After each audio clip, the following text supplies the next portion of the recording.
मामा आज इंदापूरच्या दौऱ्यावरती आहात, अनेक लोक भेटायला येत आहेत, काय सांगाल? आपल्याला माहिती आहे की दर रविवारी इथं शनिवार रविवार हा जनता दरबार असतो. लोक इथे येतात, त्यांचे प्रश्न त्यांच्या अडचणी सांगतात. ताबडतोब इथं त्या सोडवण्याचा प्रयत्न आमचाही असतो.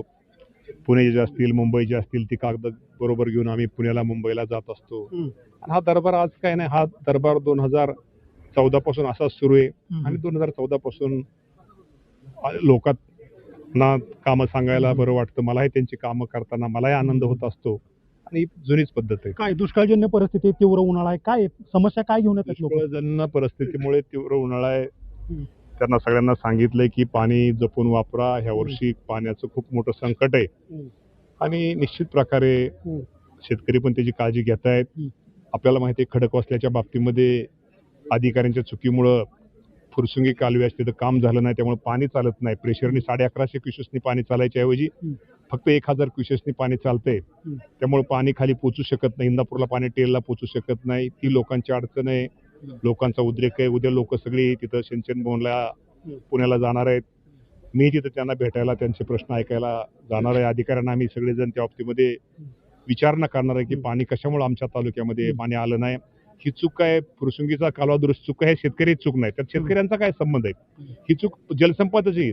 तुमच्या चुकीमुळे आमच्या शेतकऱ्यांचं पीक जळलं जातंय, जळतंय, नुकसान होतंय. निश्चित प्रकारे आम्ही उद्या तुझा विचारणार. दौंडला पाणी मिळतं, बारामतीला पाणी मिळतं, आपण कुठे कमी पडतोय? दौंड टेलला नाहीये साहेब, इंदापूर टेलला आहे. इंदापूरचा कालवा मोठा आहे, टेलला असल्यामुळे पाणीच चालत नाही फुरसुंगी बंद. त्यामुळे पाणी मी मगाशी तेच तुम्हाला सांगितलं की पाणी दौंडला बारामतीला मिळण्याचा विषयच नाही. पाणी आता इथं निराडावा चालू आहे, इथं पाणी चालू आहे, खूप पाणी आहे. उजनीचं पाणी आपल्याला तिथं चालू आहे, तिथल्या खाली भीमा नदीला पाणी चालू आहे, आपल्या तालुक्यात सगळीकडे पाणी चालू आहे. आपली अडचण फक्त खडकवासल्याची आहे आणि खडकवासल्याच्या बाबतीमध्ये निश्चित प्रकारे कुठेतरी भविष्यामध्ये काहीतरी आपल्याला काही गोष्टी कराव्या लागतील आणि निव्वळ जलसंपदाच्या चुकीमुळं पाणी खाली प्रेशरने आलं नाही. 1150 क्युसेसनी पाणी यायला ऐवजी हजारनी पाणी कॅनल सोडला, 1000च्या पुढं की कॅनल फुरसुंगीला फुटतोय आणि तिथं लोकवस्तीमध्ये पाणी जातंय. त्यामुळे ती अडचण आली आपल्याला. त्यामुळं माजी मंत्री हर्षवर्धन पाटील जवळपास 20 वर्ष सत्तेवरती होते. 22 गावचा पाणी प्रश्न मिटला नाही, तो कुठेतरी सोडवा म्हणून इंदापूरकरांनी खांदेपालट केली. तुमची तिसरी टर्म आहे, कधी सुटेल? 22 गाव ही गावं, इथं पाणी भरपूर आहे आता. नाही तरी लोक ओरडतात पाणी नाही, पाणी इंदापूरचा प्रश्न काय? खडकवासल्याचा भाग वेगळा, 22 गाव वेगळे. पुणे शहर दिवसेंदिवस वाढते, त्यामुळे टेलला असल्यामुळे पाण्याची आपल्याला अडचण येते. आपल्याला पर्यायी काहीतरी व्यवस्था करावं लागेल, तो प्रयत्न आपल्याला चाललेला आहे. एक योजना आपण मंजूर केली होती, तुम्हाला माहिती आहे ती योजना. त्या अनुषंगाने मी प्रश्न विचारला की त्याचं काय पुढे होणार? कुठली?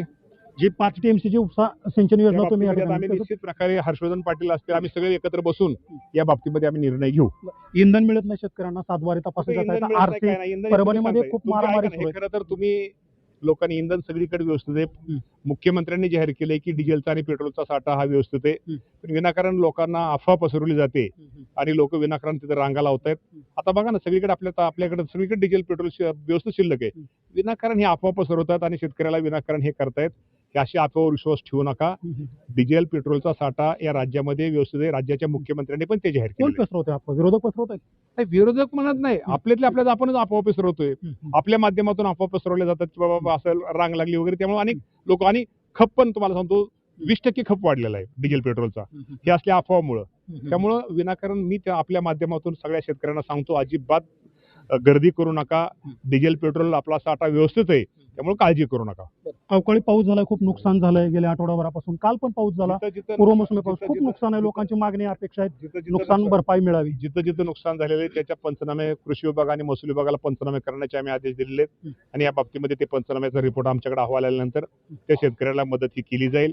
आणि 30 जून पूर्वी तुम्हाला माझ्या शेतकरी बांधवांसाठी जे शेतकरी थकबाकीदार आहेत त्यांना 2 लाख रुपयाचा कर्जमाफी आणि जे रेग्युलर 3 वर्ष ज्यांनी रेग्युलर पैसे भरलेत किंवा एखादा वर्ष त्यांनी कर्जच काढलं नाही पण 3 वर्षात कधीतरी एकदा कर्ज काढले, त्याला 50,000 रुपये प्रोत्साहनपर अनुदान हे शेतकऱ्यांना 30 जून पूर्वी माझ्या शेतकऱ्यांना मिळेल. खूप खूप धन्यवाद. ते कृषी मंत्री. इंधनाचा तुटवडा कुठेही नाहीये राज्यामध्ये, सर्व ठिकाणी इंधन पुरवठा जो आहे तो सुरळीत आहे.